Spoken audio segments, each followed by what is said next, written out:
Mga kaibigan, welcome back. Ito, tatlo po yung balita ko sa inyo. Super import George King gustong maging naturalized sa Gilas, Pilipinas.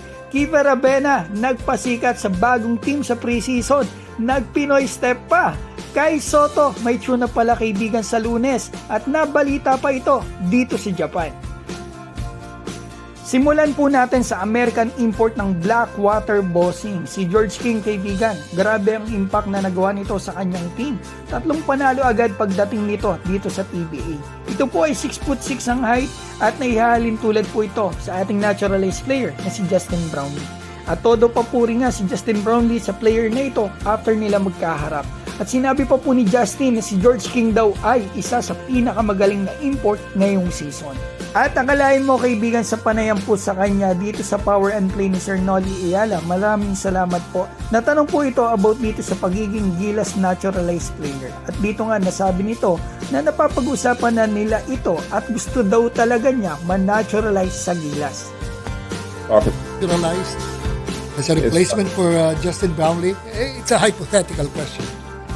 You know, it's funny you asked me that. I was talking to Tanel last night and we were talking about that, and I was telling her, I said, I would love to be naturalized here. Wow. Oh.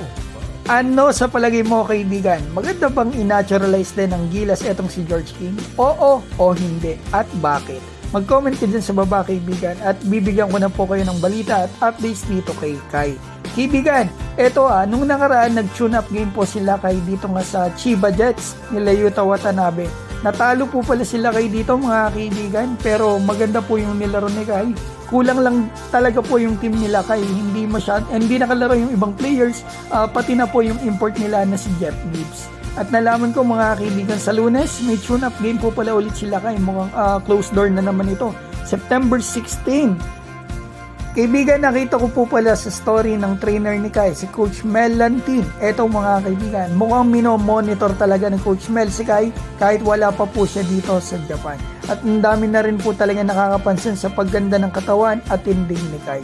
At kaibigan, nakita ko rin po pala sa isang sports news sa Japan na pag-usapan nila si Kai. Kaibigan, walang English translation. Kaya ang ginawa ko, pinatranslate ko sa Japanese na kakilala ko. Sinanti yung video para at least malaman ko kung ano yung sinabi nila kay Kai. Kaibigan, ito ang sinabi pala po nila kay Kai, mga kaibigan, ay ito. A good Asian player. Ito po yung sinabi mismo ng ng host. A good Asian player has entered Koshigaya.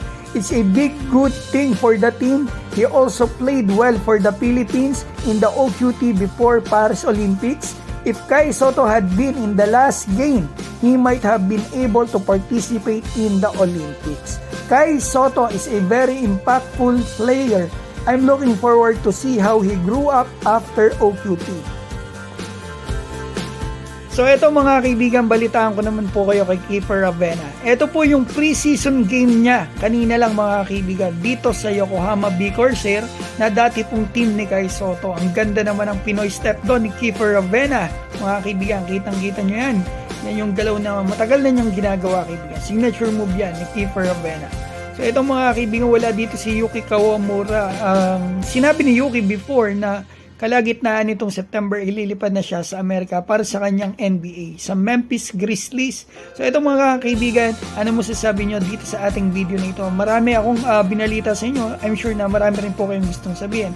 Comment nyo po sa baba at maraming salamat po sa inyo mga kaibigan. And God bless.